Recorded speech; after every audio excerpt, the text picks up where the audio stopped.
Hola, ¿qué tal? Acá estamos en una nueva semana política especial. No es la tradicional de los miércoles, sino que día viernes, día que asume Trump, y por lo mismo hemos invitado a conversar a Alfredo Moreno, nuestro ex canciller. Hola Alfredo, bienvenido. ¿Qué tal? Muchas gracias por la invitación, Federico, Iván. Bueno, Alfredo, oye, las presentaciones sobran un poco porque fue el canciller durante todo el periodo del presidente Piñera. Además, empresario, líder empresarial, todo indica que va a ser el próximo presidente de la CPC, aunque él toma distancia, dice todavía no sé, no puedo decir, pero todo evidencia que va a ser el próximo presidente de la CPC, prácticamente por unanimidad. Así que bueno, ingeniero y en fin, ¿qué más voy a decir, por Alfredo? Bienvenido y gracias por estar acá. Gracias por la invitación. Y nuestro Iván Weissman, como siempre acá, el más temido de los mercados chilenos. Por lo grande, no por lo que digo. Bueno, estamos próximos a que asuma Trump y bajo el riesgo, porque teníamos la posibilidad de hacer el programa una vez asumido o antes de asumir, bajo el riesgo de equivocarnos un poco, preferimos hacerlo antes para poder hacer algunos análisis prospectivos y prepararnos para el evento. Todo el mundo muy preocupado, por lo menos, no los que lo eligieron seguramente, pero oye, ¿cómo pero es cayó esto? La encuesta ha ido cayendo, cosa rara porque siempre hay una luna de miel. Obama llegó a estar 80% en las encuestas en es este el periodo. presidente con peor, que va a asumir con el peor nivel de aceptación en la historia moderna de la democracia americana.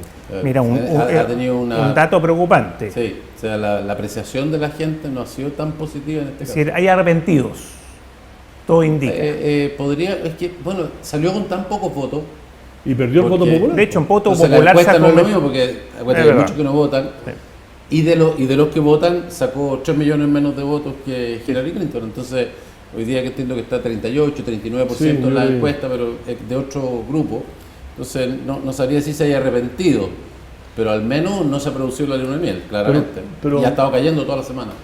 Usted que fue canciller y estuvo en las grandes líderes. Líderes también. Es un líder, pero las dos cosas. Su llegada, yo lo cité acá antes, hay una persona que sigo mucho, que es el director de una empresa que se llama EuroAsia, que es una boutique de asesoría de riesgo político que asesora a las grandes bancos y financieras y empresas de Estados Unidos y Europa. Un tipo que trabajó en Wall Street, que antes fue agente de la CIA también, y que él dice que el mundo está entrando en 2017 a lo que él llama la gran recesión geopolítica, y que la llegada de Trump lo simboliza, y que nunca el mundo ha estado tan volátil desde el periodo entre las dos guerras. ¿Tú estás preocupado, a propósito de eso, porque es preocupante escucharlo así, ¿tú estás preocupado con la llegada de Trump? No, yo creo que evidentemente, yo creo que si uno tuviera que ponerle nombre es incertidumbre, noticia en desarrollo. Quizás pocas veces hemos tenido una situación en la cual es más difícil predecir qué es lo que va a pasar. Y el evento más negativo, a mi juicio, sería lo que acaba de decir Iván, que sea lo que pasó entre las dos guerras en Estados Unidos. Uno cree que Estados Unidos ha sido siempre como uno lo conoce hoy. En esa época Estados Unidos tomó medidas muy serias en contra de la inmigración, tomó medidas muy duras en contra del libre comercio. Claro. Eso produjo una guerra, digamos, comercial en que todos empezaron a cerrar.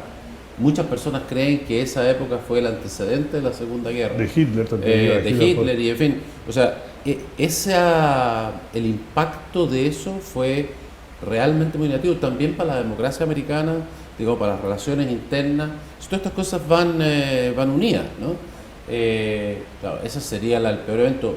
Y eso haría además que, si eso sucediera, todos estos análisis que uno hace de qué es lo que le va a pasar a Chile, y uno dice, bueno, Tratado de Libre Comercio de Chile no le va a pasar nada, es súper bien mirado en Estados Unidos, ellos tienen un superávit enorme. Entonces, como siempre el ejemplo, el niño símbolo, ¿ya a usted le gusta el niño símbolo? Yo no te presenté como un niño símbolo, no, pero se me presentó, ahora, pero está bien. Digo ahora, ahora no, en otra ocasión. No, pero en otra ocasión. Bueno, pero digo, el niño símbolo de los buenos tratados de libre comercio en Estados Unidos es Chile. Pero la razón es porque ellos lo miran porque ellos tienen un gran superávit. Esa es la manera de mirarlo de ellos, ¿no? Claro. Entonces nadie va a ir a votar el Tratado de Libre Comercio chileno. Pero si una situación como la que Iván plantea se diera, bueno, es el mundo el que empieza a cerrarse, el comercio caería y naturalmente Chile sería... ¿Cuáles serían los tratados que están hoy día con problema de certeza? Yo creo que básicamente NAFTA por México. No por Canadá, pero sí por México. Claro, exactamente, por México, donde ahí hay no solamente el problema del comercio, sino también de la inmigración, que además van como en el sentido opuesto. O sea, si uno le pone barreras al comercio, obviamente que las diferencias de salarios van a ser aún más grandes de las que son, el muro que van a tener que poner va a ser harto más alto para poder evitar el flujo de no solamente de mexicanos, sino que de centroamericanos a través de México. Y bueno, y el otro tema más importante de todo es China. O sea, China es hoy día el objetivo final de lo que Trump ha dicho. Realmente ahí está donde se están produciendo los bienes relevantes para Estados Unidos que antes producía Estados Unidos. Y los chinos han mostrado los dientes. Sí, claro. Bueno, acaba de hablar en Davos por primera vez Xi Jinping, pero que es primera vez que un líder chino inaugura Davos y se ha presentado como el campeón del libre comercio. Bueno, lo hablamos sorprendente, lo hablamos hace un rato, sorprendente, sí. Sorprendente. Una pregunta, la Cancillería chilena ahora está haciendo análisis de, o sea, cómo funciona, un poco cómo funciona la cocina de las relaciones internacionales chilenas cuando viene un evento que es como un cisne negro dentro de lo que es la política internacional, porque todos lo ninguneábamos, nadie pensaba que podía ser y el mundo entero se le está teniendo que adaptar a un nuevo líder que Estados Unidos no es la potencia que era antes, todos los grandes, hay más foco de poder, pero sigue siendo un primus inter pares, con un presidente que gobierna por Twitter y que el mundo reacciona a los mercados, empresas bajan en bolsa, y Chile que efectivamente somos una pulga, pero que somos un país que dependemos del comercio internacional. Hay en la Cancillería ahora equipos de trabajo pensando cuáles son las diferentes opciones, cuáles son el impacto que tendría en la región, etcétera. Bueno, yo diría que sí, que no, digamos. Las embajadas obviamente están en este momento enviando información de lo que piensan los gobiernos, los medios de comunicación, la gente relevante en todos los países, digamos, respecto de este tema. Así que cúmulo de información sin duda tienen mucha. Cada uno de los embajadores tiene contacto con la gente del gobierno norteamericano, el que está embajador en China seguramente está teniendo contacto con el gobierno chino y tienen la sensibilidad mucho más directa de lo que está pasando. Pero dicho eso, como bien lo saben ustedes que se dedican al periodismo, la acumulación de información es positiva, pero lo importante es el análisis y eso es lo que ustedes se dedican. ¿Qué hacemos con la información? Eso no es fácil, eso no es fácil y yo diría que hoy día no hay nadie capaz de predecir. Yo por eso cuando dije al principio qué es lo que yo pensaba, yo pienso más bien, más que negativo o positivo, veo una enorme incertidumbre. Eso uno también podría pensar en un escenario positivo. Por ejemplo, el precio del cobre, muchos analistas piensan que ha subido en el último tiempo, producto de lo que va a hacer Trump, porque supuestamente va a ser un gran plan de infraestructura. Y se esperaba que siguieran bajando y ha ido subiendo. Exactamente. Entonces, y el impacto se supone que viene de eso. Los mercados en Wall Street en general han ido hacia arriba. Los últimos 2 días no, pero en general han ido hacia arriba. Entonces la gente cree también que va a haber más desregulación, que va a haber un Estado que va a funcionar mejor, que está por verse si eso va a ser así o no, pero digamos eso es lo que cree. Hay serios riesgos de cómo se va a financiar todo eso, qué va a pasar con la tasa de interés. Entonces yo diría que lo que más hay es incertidumbre.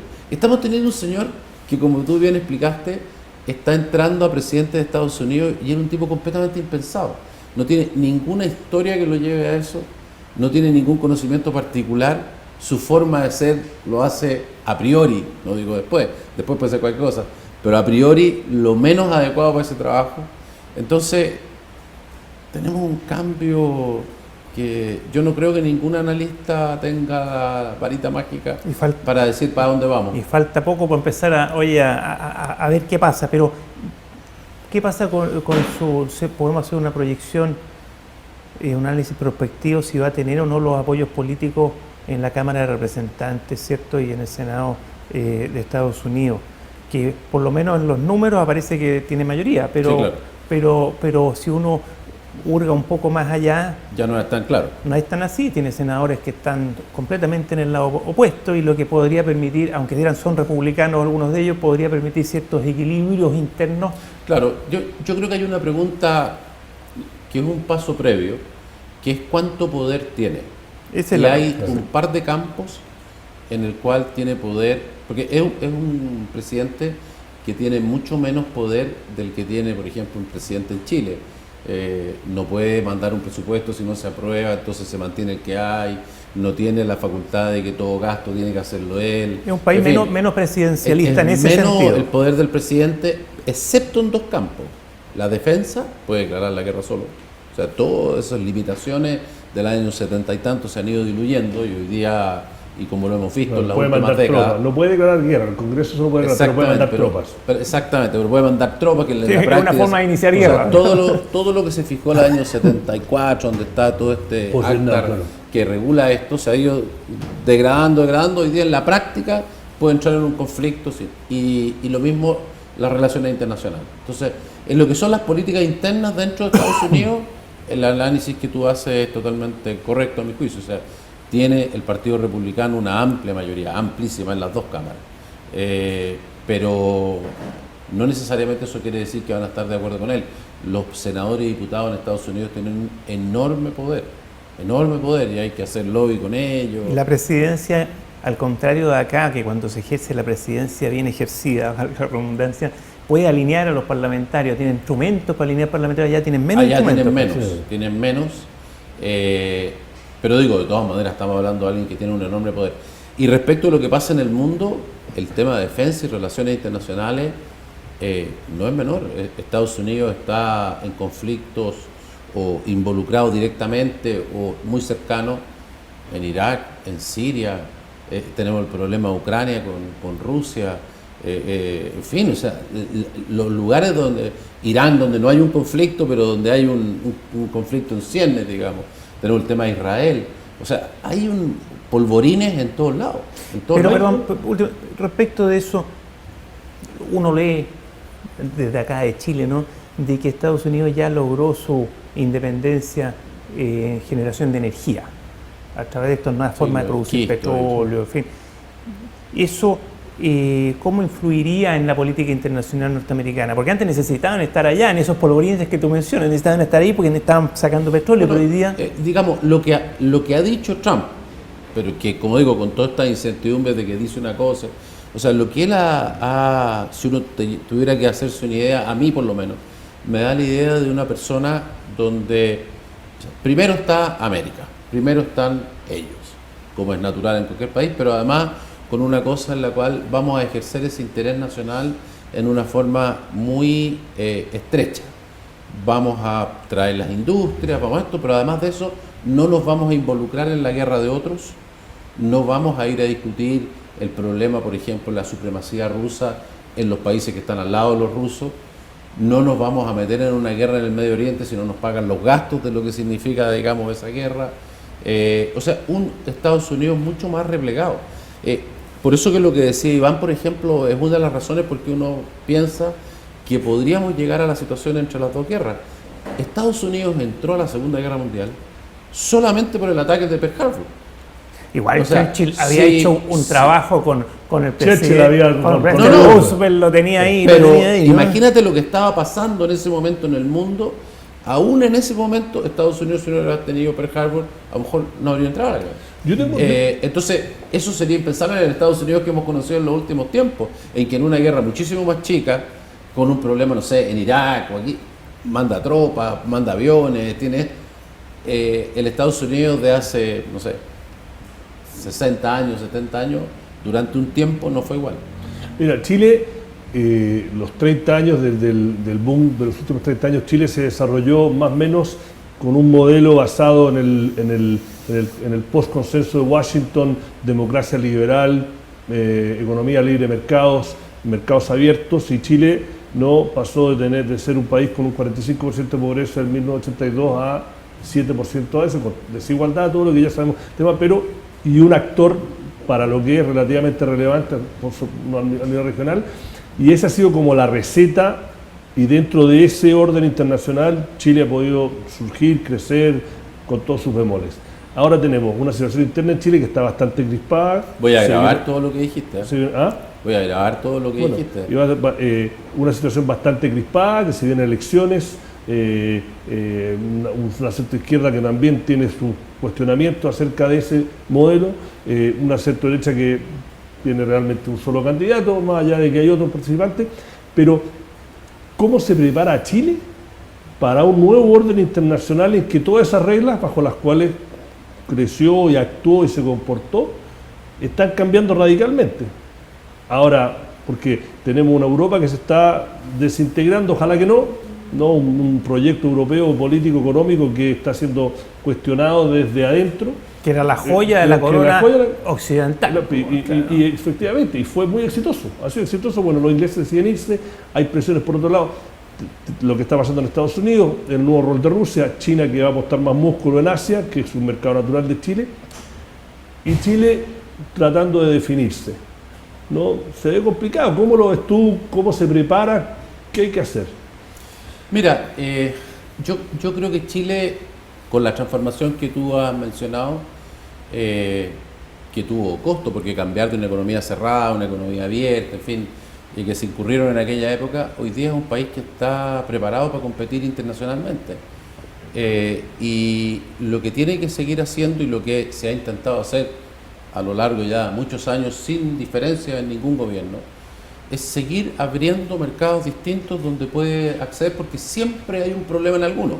Algunas de las cosas que están pasando pueden tener problemas. Afortunadamente los chinos siguen ahora, como decíamos recién, pensando en que el libre comercio funciona, Europa sigue pensando que el libre comercio funciona, o sea, aunque se cerrara Estados Unidos, bueno, hay otros mercados donde Chile puede poner sus productos. Yo pienso que la mejor defensa que tiene Chile es seguir abriendo los mercados para poder participar en eso. Cambiar la estructura productiva de Chile para hacer otra cosa distinta, de lo cual no tenemos ventajas comparativas para hacer. Además que no sabemos en el nuevo equilibrio cuáles serían esas cosas, es muy difícil de hacer.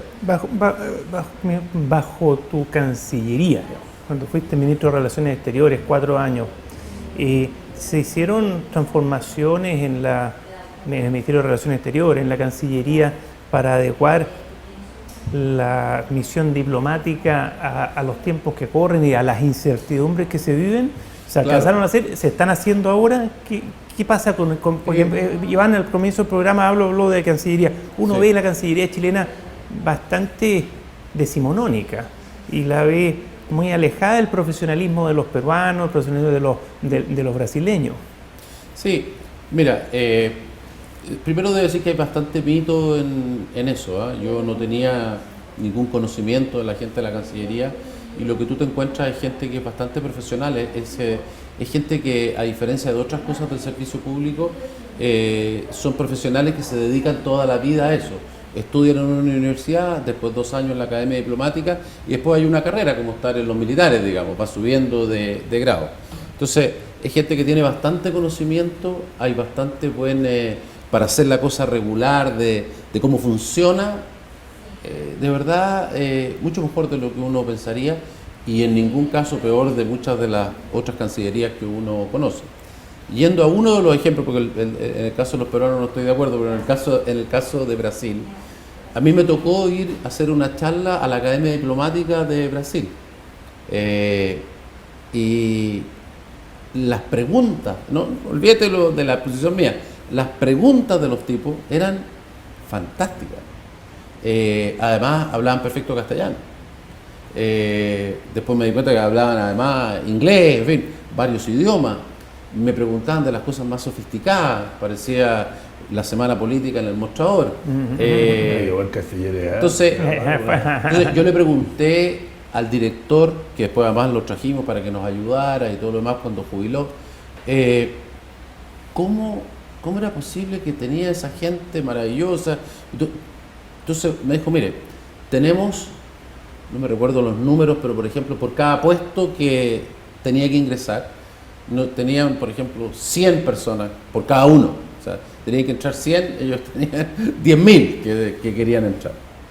Te digo, pero ¿por qué tanto interés? Ahí pregunté el sueldo. Bueno, los sueldos de esas personas son entre 3 y 4 veces lo que gana una persona que entra a la Academia Diplomática En Chile. O sea, Claro. ahí tenemos un Si problema. Brasil invierte más Sí. en las relaciones exteriores en su equipo que Chile. Tenemos problemas particularmente con la gente de la carrera diplomática que está en los grados bajos. O sea, los primeros años es muy lento el avance y adicionalmente a eso las rentas son muy bajas. Y el segundo punto lo tenemos al final.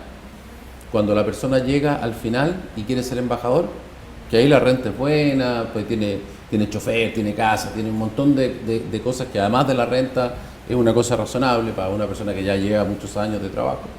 El problema es la política. El 50% hoy de los embajadores son nombrados en forma política, entonces como que uno fuera militar toda la vida y cuando quiere llegar a general, le dicen, no, la mitad de los generales los vamos a nombrar de otra parte. Entonces obviamente el incentivo se disminuye. Pero eso pasa en varios países, ¿no? Pasa en casi todos. En casi todos. Pasa en varios países, pero en algunos pasa mucho más que en Chile, pero la consecuencia en todas partes es la misma. Cada vez que uno hace eso, la consecuencia de largo plazo es que no tiene gente, digamos, que realmente quiera seguir esa carrera porque sabe que nunca va a llegar a la cúspide. Pero hay mejores y peores cancillerías. ¿La chilena está adaptada a los tiempos bajo tu mandato y bajo actualmente? Como todo, yo creo que tiene que mejorar, hay que modernizarla. Han habido varias leyes. Yo dejé presentado una que ha dormido el sueño de lo justo últimamente, pero hay la idea, entiendo, le he escuchado al canciller Muñoz, de que quiere presentar una obra que coincide en muchas cosas. En fin, sea la anterior, sea la nueva, lo importante... Pero ¿qué es lo medular para ti que hay que hacer para adecuar la Cancillería al siglo XXI? A ver, yo creo que lo principal es la gente, lejos. Que entre buena gente, que se pueda formar ¿Se presenta buena mucha gente? ¿Se presenta buena gente Se presenta mucho menos gente se presenta bastante gente, que muchísimo menos proporcionalmente, ¿no es cierto?, de lo que hay en Brasil. Aquí en Chile entran más o menos 15, se presentan 150, o sea, hay uno cada 10, los otros tienen uno cada 100. Entonces hay una diferencia. A la Academia Diplomática. A la Academia Diplomática. En segundo lugar, por un problema de remuneraciones, las personas que ingresan, o las personas que postulan más bien, más que las que ingresan, tienden a ser no de las mejores universidades, porque los de las mejores universidades tienen una renta en el sector público o privado que es mucho mejor. Después está el problema de cuánto te demoras. Tienes que estar 2 años en la Academia Diplomática.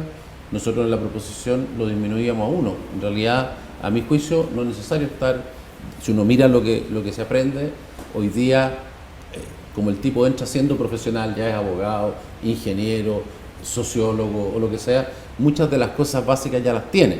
Tú tienes que aprender las cosas básicas de la diplomacia específica. Entonces no es necesario tanto tiempo. Y después el avance es muy lento.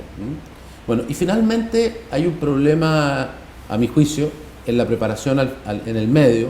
Hay una norma en la Cancillería que dice que uno debería hacer un curso.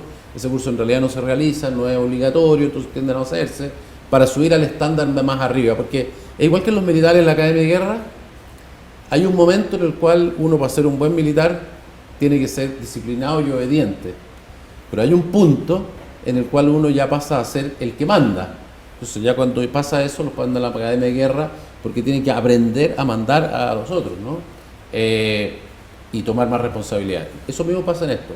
Hay un momento en el cual uno es embajador, ministro, consejero, que requiere otros talentos, y eso requiere una preparación adicional. Yo creo que ahí hay que poner una capa adicional en esa materia. Bueno, y en lo otro yo creo que podemos colaborar mucho con otros países. Nosotros, por ejemplo, creamos la Alianza del Pacífico y empezamos a tener oficinas comerciales en común, embajadas en común, promoción de inversiones en común, promociones comerciales en común. O sea, ¿Y eso cómo funcionó? ¿Ha funcionado? Funciona muy bien, muy bien, realmente muy bien. Tú le has dado mucho énfasis al tema de negocio, las relaciones comerciales del país, que son muy importantes. Dice usted. No, pero por lo que acabo de escuchar, ¿no? Las cuerdas separadas. Sí. Las famosas cuerdas separadas. ¿Tú crees que es una política exterior exitosa para Chile? ¿Que ha sido y que va a ser? Claro, lo que pasa es que las cuerdas separadas son una caricatura de algo que en realidad además ni siquiera lo iniciamos nosotros, lo inició el gobierno anterior. Es verdad, pero tú fuiste un buen rostro para el acuerdo. Claro, pero y en eso, ¿qué es lo que dice? Lo que dice es lo siguiente, voy a contar mi caso particular para que se entienda mejor. Yo me encontré con un país que tenía un conflicto que ya estaba en la Corte, que ya llevaba bastante avanzado, y que a mí lo que me iba a tocar era defender el interés de Chile, ¿no es cierto?, hacer los alegatos orales, en fin, todo lo que correspondía, y luego de eso vivir el fallo. Y el fallo, independiente de cuál fuera positivo, negativo, regular, uno no sabe cuál va a ser el fallo lo determinan unos jueces, hay que vivir con el fallo, hay que vivir con el país del lado, se sigue viviendo. Pensemos solamente que en los días que tú hiciste tu programa en que comentaste sobre esto, estaba aquí el presidente Kuczynski, vino como invitado de honor, digamos, al país, y además de eso como invitado de nada, ¿te acuerdas? Sí. Bueno, entonces hoy día están viajando empresarios porque quieren reactivar el tren entre Tacna y Arica. O sea, después del litigio hay un fallo y los dos países siguen siendo vecinos y tienen que vivir en común. Bueno, entonces lo que tenemos que hacer es preparar el fallo, preparar a la comunidad chilena y peruana para recibir ese fallo. O sea, no es un problema de los negocios. Quiero decir algunas cosas aquí. Por ejemplo, trabajó estrechamente conmigo Carlos Ominami, Chile 21, con otro equivalente de allá, en que juntamos durante mucho tiempo a las personas chilenas que más problemas tenían con Perú y a los peruanos que más problemas tenían con Chile, y ellos organizaron seminarios y que se dijeran todo lo que se tenían que decir y se encontraran todos los puntos de acuerdo que tenían que producirse, de manera tal de que trabajamos con, no sé si les gusta la música, con Américo, por ejemplo, organizamos festivales de la canción. Iván es un gran bailarín. Bueno, magnífico.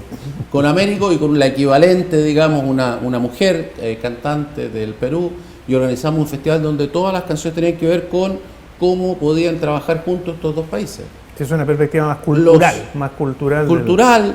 En este otro caso, como te digo, eran generales retirados, almirantes retirados, académicos que tenían mala por la historia, por lo que fuera, que siempre había una razón para estar enojado con alguien. Pero lo que quiero decir, la búsqueda, entonces, es decir, mire, tenemos un litigio, el litigio ya está declarado, está en la Corte, lo va a resolver la Corte.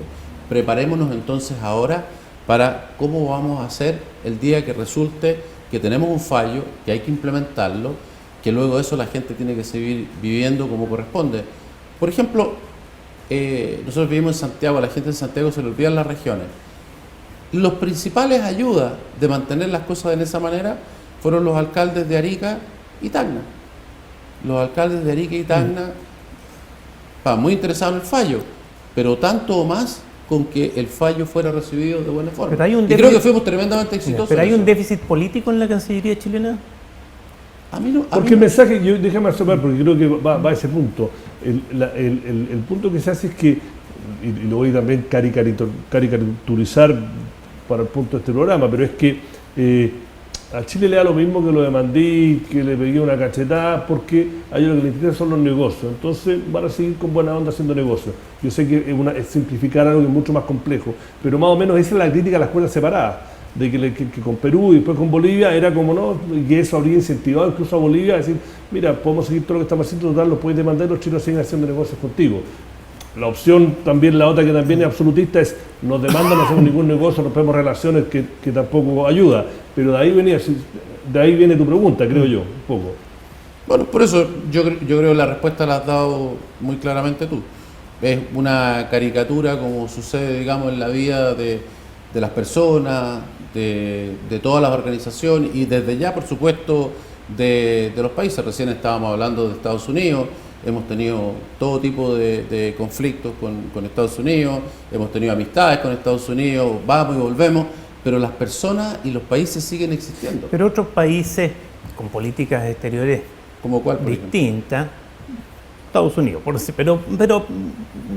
pero teóricamente, si le vean pasa algo que le molesta enormemente, Israel es un clásico en esto, algo que le perjudica sus intereses geopolíticos, sacrifica los negocios, hace sanciones comerciales. Entonces, no digo que sea el camino, pero separar tanto no ocurrirá lo que caricaturizó Iván. Oye, peguémosle total, oye, total va a seguir invirtiendo acá y vamos a seguir haciendo negocios, vamos a seguir todos amigos. Esto no tiene que ver con los negocios. Esto no es un problema de negocio. Parte de la caricatura tiene que ver con los negocios. Lo que tiene que ver esto es con la vida de las personas. Estamos hablando del ser humano. Por eso puse el ejemplo, por ejemplo, de Arica. Uno puede decir, oye, es que hay negocios, hay gente que se viene a cortar el pelo a Chile y va no sé, a los servicios de salud que será más barato en Tacna. Uno podría decir que son negocios. Es vida de personas que está casado un peruano con una chilena. Hay 6 billones de pasos al año por el paso entre Arica y Tacna. Eso quiere decir que hay gente que vive en un lugar, trabaja en el otro, que va los fines de semana, que tiene su familia en un lado, que tiene el otro. Tenemos, sin ir al extremo de la guerra ni de los conflictos, tenemos problemas los dos países que trabajamos en conjunto en el control de las drogas en esa frontera. No, por supuesto es que una cosa de loco, por ahí sale una cantidad de droga increíble, no digo solo para estos países, sino para el resto del mundo. O sea, tenemos una cosa en la cual todo el mundo ha dicho y ha aclamado como una gran cosa el tema de la Alianza del Pacífico. La Alianza del Pacífico es posible hacerla porque teníamos una posibilidad de decir, bueno, aquí nos estamos matando y con toda la fuerza, pero veamos qué es lo que es positivo para los países. ¿Cómo podríamos haberla creado si este concepto de las cuerdas separadas, simplemente de decir, mire, lo que vamos a hacer es que con todas estas diferencias vamos a seguir trabajando en esto? Y vuelvo a insistir, que yo lo haya hecho. Lo hizo el gobierno anterior, que le tocó la parte más dura porque le llegó el golpe, ¿no?, de que lo demandaron. Lo hice yo y lo sigue haciendo este gobierno. Y lo seguirán haciendo todos los demás, como es natural. Tuvimos problemas mucho más serios. Son los énfasis, ¿no? Por decir con Argentina. Con Argentina tuvimos problemas muchísimo más serios que con el Perú. Estuvimos a un tris de tener una guerra. En el año 78. Exacto. Y luego de eso hemos tenido el Tratado de Maipú, acaba de ir todo el gabinete chileno a Argentina, ¿no es cierto?, y tener allá una reunión. Entre paréntesis, Chile y Perú acaban de acordar por primera vez en la historia que van a tener una reunión de gabinete binacional, o sea, se van a juntar la totalidad del gobierno chileno con la totalidad del gobierno peruano para ver, digamos, qué podemos hacer ¿sabes lo que pasa, en común? Esto es siembra y cosecha. Está muy claro el tema, tú lo pones muy bien. El punto son los énfasis, los matices. Cuando es muy marcado por un lado o tiene más claro, matices, oscuro, ¿no? Yo pienso que es decir, la política da la sensación que puede haber estado un poco olvidada y mostrar los dientes un poco, ¿no? Sobre los matices uno siempre puede discutir sobre los matices. La pregunta es, ¿por qué si estamos hablando de los matices, estamos hablando de los matices 3 años después, discutiendo sobre el matiz de no sé qué? Entonces, ese es el punto cuando yo digo la caricatura. La caricatura siempre tiene una cosa... no sé, ponen a un señor que tiene, no tengo idea, la oreja muy grande o que no es muy esto o es muy acá. Bueno, la caricatura siempre refleja alguna cosita que te hace sonreír, ¿no? Entonces, la caricatura siempre tiene una cosa, dirán Piñera el empresario, Moreno el empresario, entonces por ahí la caricatura tiene algo, pero yendo, si uno quiere discutir en serio, como estamos haciendo aquí, de verdad, yo creo que Chile y Perú, porque no creo que sea Chile solo, Chile y Perú, fueron extremadamente exitosos en resolver un problema que obviamente nunca se debería haber creado, ¿eh? Bueno, lo creó la Cancillería peruana, que tú no coincides que sea tan buena como la brasileña, por lo que me dijiste, pero pucha, el tremendo golazo que nos metieron. Yo no considero que nos hayan metido ningún golazo. ¿Cómo? Armaron una demanda y les fue bien, pues. No, pero si cualquiera puede demandar. Cualquiera puede demandar. La cosa es que uno, en general, los países que tienen un más o menos serio, hacen demandas con países que tienen una historia compleja, histórica, cuando creen que hay agua en la piscina. También de repente tenemos un líder norcoreano, o no sé, a lo mejor Evo Morales, que se puede decir que a lo mejor es un poco... Pero en general uno cuando arma un caso, sobre todo ante la Corte de Justicia, sobre un tema que es histórico entre dos países, lo arma porque más o menos cree que hay un poquito de agua en la piscina, si no, no lo arma. Estoy usando una... Y agua en la piscina significa agua en la política también, ¿no? Iván, pero si Yo creo que hoy día uno puede hablar, ahora sí que podemos hacer un análisis. Oye, eso fue en el gobierno anterior a Piñera, la demanda, no, ¿cierto? me refiero al juicio. Me refiero a lo que tú señalas. Yo creo que hoy día uno sí puede hacer una historia con todos los antecedentes, porque antes era muy difícil, ¿no? En el medio del conflicto, pero hoy día yo creo que la situación de lo sucedido es bastante claro y lo dice así el fallo de la Corte.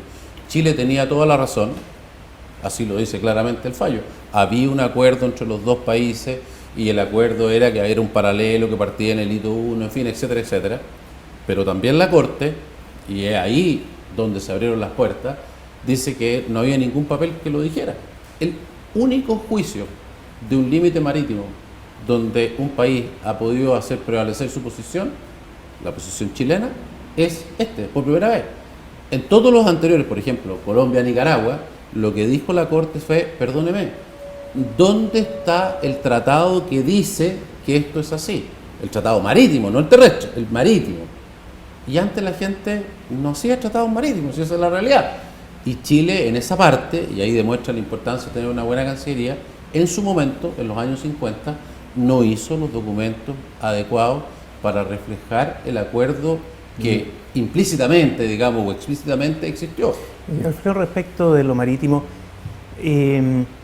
¿por qué la defensa de Chile no incluyó con más énfasis? Todos somos generales después de la batalla, por eso te digo una pregunta desde afuera, la que quiera. ¿Por qué no incluyó con énfasis jurídicamente la defensa del triángulo exterior que en definitiva perdimos?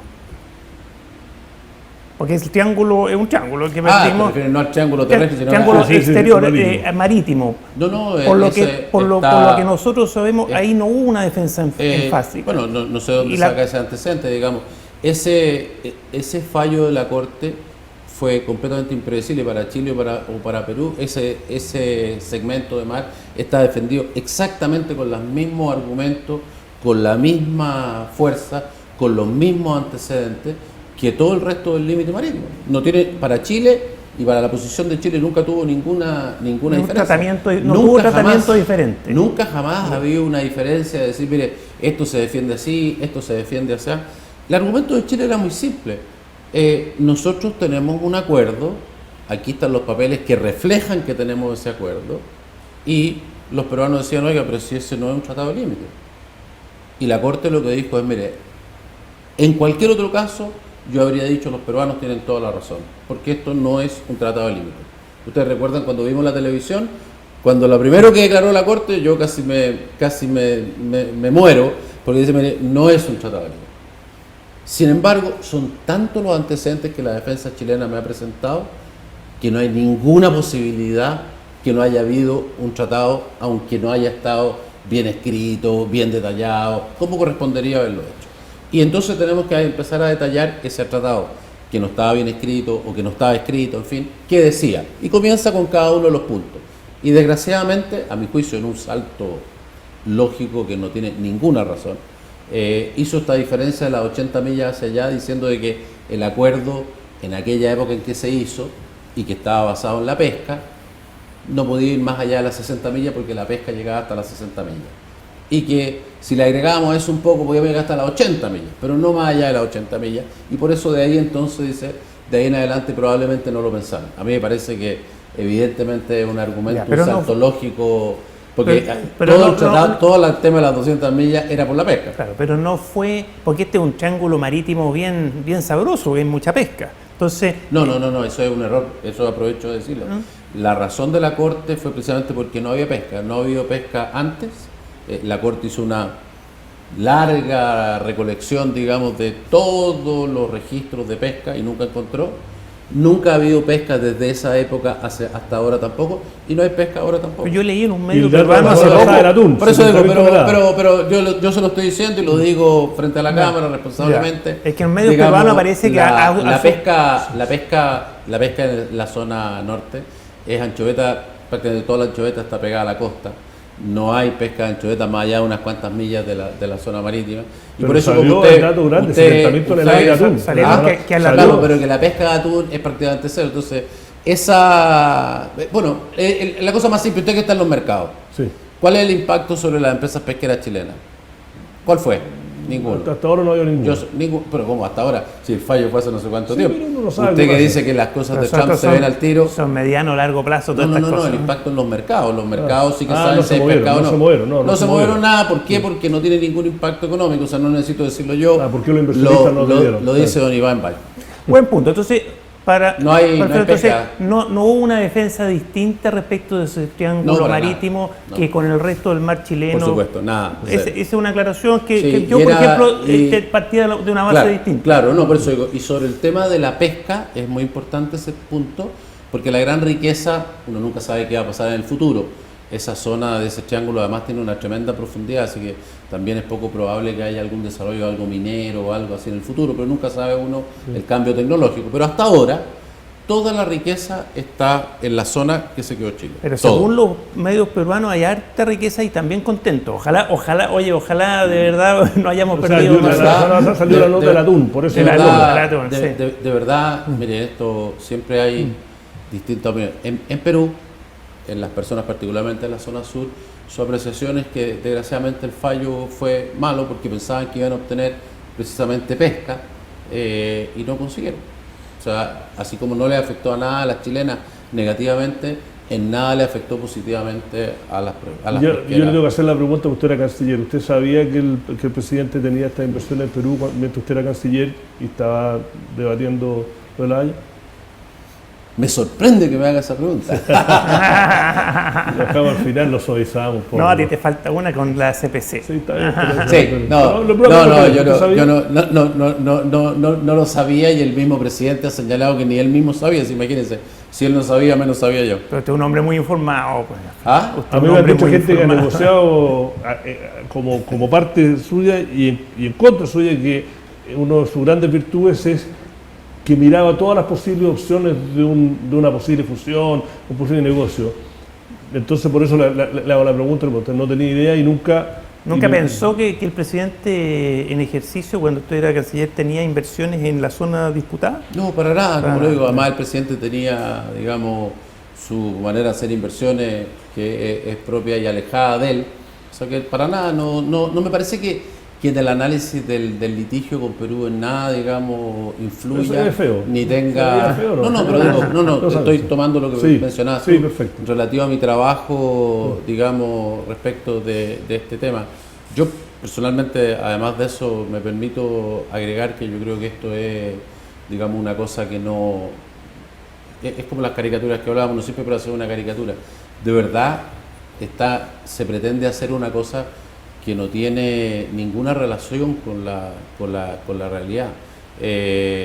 No hay, desde ya no hay impacto en la pesca, ya lo vimos, así que no hay impacto económico, pero más allá de eso, si hay alguien que dedicó, digamos, su tiempo, esfuerzo, todo, porque el resultado de Chile fuera el mejor posible en este tema, fue el presidente. El presidente, digamos, este tema siempre para él fue prioritario, dedicó sus mejores talentos a esto, así que, digamos, yo creo que es una cosa menor y más propio de la política. Es decir, que tú uno no quisiera. sabías y tú le creías al presidente que no sabía. Eso. No, absolutamente, pero además creo que no tiene relación, no hay esa pesquera, básicamente la pesca de la que hace esa pesquera en el norte. Sí, pero En yo el sé que Perú, me el refiero. yo sé que el Pero programa tiene no es derecho. eso, pero O sea, digo, tiene cuota en el tiene sur, el cuota en el precio de sur. esa cuota ha subido, el programa no Da es lo indicado mismo. por eso, o sea, No, por eso. no podemos discutir. No, si además perdió plata. No, en la acción. Pero puede Sí, llegar, por eso, la acción, puede llegar a, pero puede llegar a ganar después. No, sí, todo puede ser. Y al siguiente que te tengo una pregunta, yo sé No, que por supuesto, el digo, CPC fue a la CEP, se filtró algo de lo que usted dijo, el titular y alguno de las citas de los que atendieron fue, no me acuerdo exactamente, pero un poco el empresariado, el sector privado chino tiene que hacer cambios dramáticos o radicales de cómo se relaciona con la sociedad. Más o menos refleja eso más o menos lo que dijo, porque yo pensé que había sido una entrevista, pero Sí, me explicó antes del lateral que, sí. que eso se filtró de lo que usted dijo. Sí. No. No, yo primero quiero dar la explicación Sí. general, digamos. Yo de ese tema no hablo, no porque no voy a hablar, lo único que quisiera es hablar, pero digo, hay otro presidente en la CPC que es quien representa a los empresarios. Sí, hoy día. Alberto Salas, para que Alberto, y quien hace una gran tarea, y obviamente creo que no sería razonable que yo dijera cosas sobre los empresarios cuando hay otra persona que lo está representando. Pero usted ahora como empresario particular. En segundo lugar, solo para mencionarlo, yo no he sido elegido en nada. O sea, es cierto que las ramas, todos dicen que me van a apoyar y todo, pero la vida es dura y los días pueden cambiar. Así que, bueno, ahora entonces pero como empresario particular, yo le puedo dar mi opinión como persona relacionado con los grandes. Yo le doy una opinión muy breve. Y simplemente para terminar, en el caso del CEP, fue una cosa que me habían invitado antes, en que yo, digamos, di mi opinión, y bajo el requisito de que era sin prensa y no había nadie de prensa, esas personas que asistieron y les preguntaron afuera, oiga, ¿qué dijo? Y cada uno recordaba una parte y probablemente le llamó más la atención esto. A ver, yo lo que creo es lo siguiente, solamente por darte una respuesta general, y seguro tendremos la oportunidad de hablar más de esto si se da lo de la CPC a partir de abril. Vamos a invitarlo a venir en su calidad de presidente. No, encantado. Usted sabe que yo no rehuyo ninguna invitación. Pero digo, a mí me parece que esto es un tema que va más allá de los empresarios. De hecho, yo creo que ustedes son muy insistentes en este punto de cómo ha cambiado la sociedad y cómo ciertas élites, ciertos grupos de personas que eran muy importantes o que eran muy respetados per se, sin a lo mejor saber tanto sobre ellos, pero se suponía que eran maravillosos los políticos, la iglesia, los empresarios, y de repente ni siquiera han llegado a ser seres humanos normales, sino que de repente han pasado a ser considerados malos per se, digamos. Entonces, obviamente que hay un cambio. Hay una parte que yo creo que es un cambio que tiene que ver con la sociedad. Hoy día la gente es más horizontal, pasa cualquier cosa y uno toma la cuestión, pone el mostrador y la noticia ya está ahí. Es otro mundo de cómo nos informamos, cómo hablamos. Yo puedo poner mi opinión, el presidente de Estados Unidos opera por el Twitter, cosa que es una cosa loca de pensar. Llamar al señor Ford, cambie la planta o si no le voy a cortar la cabeza. O sea, es imposible creer que eso pasa. Bueno, en ese medio ambiente hay una parte que obviamente corresponde creo yo, a llegar a un cierto equilibrio. No puede ser que cualquier persona que escriba en las redes sociales tenga la misma credibilidad que el Mostrador, que el Mercurio, que el no sé qué. O sea, cada uno se ganará su reputación por lo que dice. En ese sentido, el mercado funciona. El mercado funciona y se está. Lo mismo creo que va a pasar, digamos, con esto. Me parece a mí que hay buenos empresarios, malos empresarios. Hay buenos políticos, hay malos políticos. Hay regulaciones y prácticas que son absolutamente condenables y otras que se muestran de una manera y después resulta que no son así. En fin, hay de todo. Y creo que tenemos que llegar a un punto en el cual los empresarios son igual que todos los demás seres humanos, igual que los periodistas, entre paréntesis, que no saben todo. Algunos no, algunos periodistas no son. Hay algunos que son superiores, pero son... entonces, si vamos a ser horizontales, entonces nos tratamos como igual digamos, nos gratificamos de lo bueno y criticamos lo malo. Pero hay una parte también que tiene que ver con los empresarios. Para los empresarios y para los políticos y para los militares y para la gente de la iglesia y para los periodistas, también hay una parte que es responsabilidad de uno, de cómo se adecua uno a este nuevo ambiente.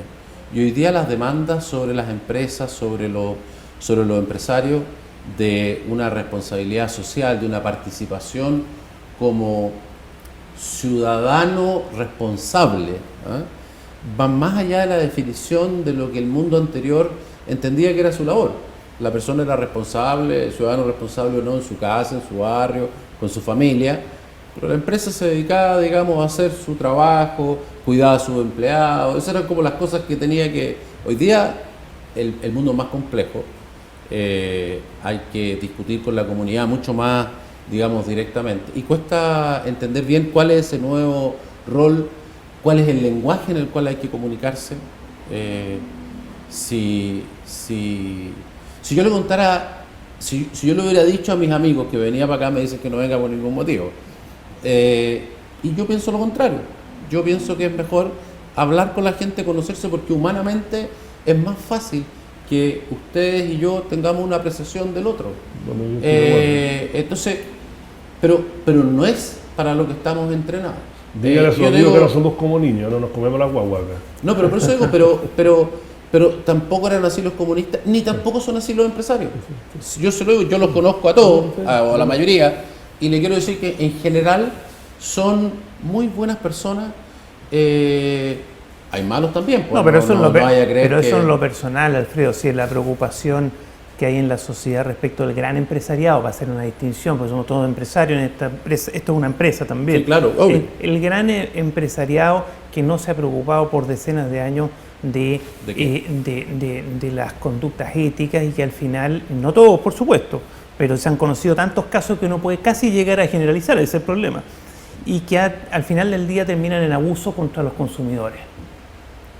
Eso no voy a preguntarte bajo tu gestión, porque oye, bajo tu gestión, pero como Alfredo Moreno. Yo sumo a lo de Federico, yo voy, vaya eso, yo veo que mi impresión es que acá el empresario siempre sintió que su rol se cumplía con pagar impuestos y dar trabajo. Bueno, y muchos grandes empresarios ni siquiera pagaban los impuestos. Bueno, pero eso que son acordarse que de los Carlos, no tu amigo. Entonces, que eso era su responsabilidad empresarial. Y me gusta que no, uno tiene que ser un actor, porque uno le gusta o no, igual como los políticos han perdido casi toda su legitimidad acá. Los empresarios han perdido su legitimidad por culpa de unos pocos, bueno, el tiempo dirá, pero también por lo mismo que dicen, no, cuando salen empresarios dicen Chile se cayó a pedazos y que en 30 años cuando vean por qué Chile se cayó va a ser por culpa de la reforma del gobierno de Bachelet. Puede ser, no, esto no es para él, pero al mismo tiempo también hagas un mea culpa que un montón de estas prácticas que aislado o no aislado, genérica, empezando solo por el caso Chispa, la Polar, no las cascadas, los pollos, corrupción, también eso socava en el respeto son tantos casos que también eso también socava un apoyo a este modelo con todos los bemoles que tiene.